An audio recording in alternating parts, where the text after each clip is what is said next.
doing, good people? This is the 8-Bit Animal. Okay, so today's game, it's truly one of the gems of the NES library. It's from 1986 or 87, depending on what part of the world you live in when it came out. And it's interesting because it's a Japanese game that plays heavily off of ancient Greek mythology. It's a platformer that's noted both for its amazing soundtrack and its amazing difficulty. And it's one of the better titles from Nintendo R&D number 1. R&D number 1 is also a team responsible for a lot of their other timeless classics like Super Mario Brothers, Metroid, The Legend of Zelda, stuff like that.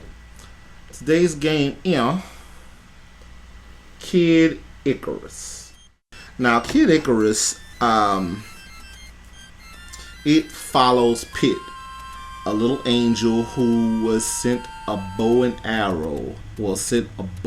magic arrows by Palutena as she was in a dungeon in the underworld captured by Medusa. Medusa has also stolen 3 magical items from Palutena's Sky Temple.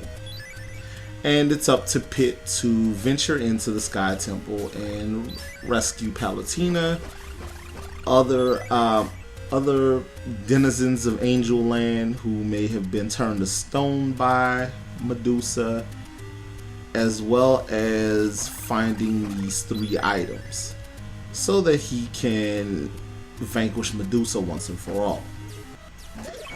This game takes place in 3 different game world types: the Underworld, the Sky Temple, and the Surface World. And it features a very interesting cast of characters, including Pit himself, Grim Reapers who, when they see you, start to rant and rave and send other little demons after you. The Eggplant Wizard, who is best known as one of Mother Brain's henchmen and captaining the Game Master. Medusa, and a lot of other different characters.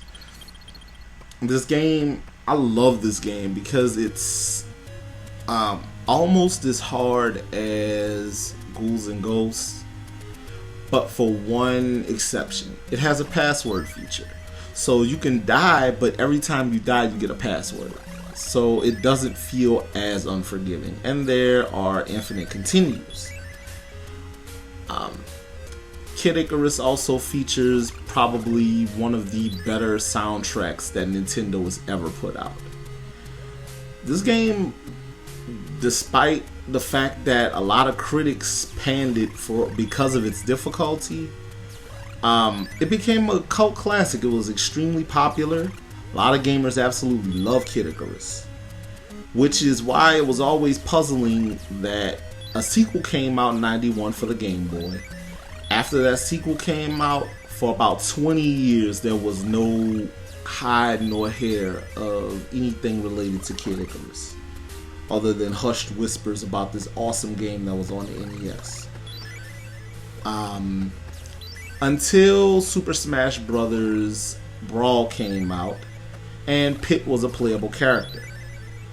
The last time a character popped up in Super Smash Bros., it was Samus, and Metroid Prime. The Metroid Prime series followed soon after. So we got Pit.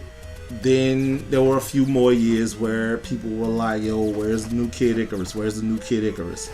Finally, Nintendo released Kid Icarus as a title on the 3DS. And I haven't played it yet, but by all accounts, it's an awesome title.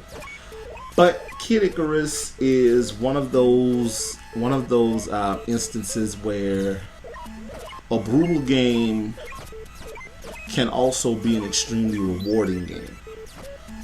It's an incredibly fun title because of its cult classic status and the fact that I don't know, there weren't as many copies in the wild as a lot of people may think. You may end up paying a pretty penny for a copy of Kid Icarus.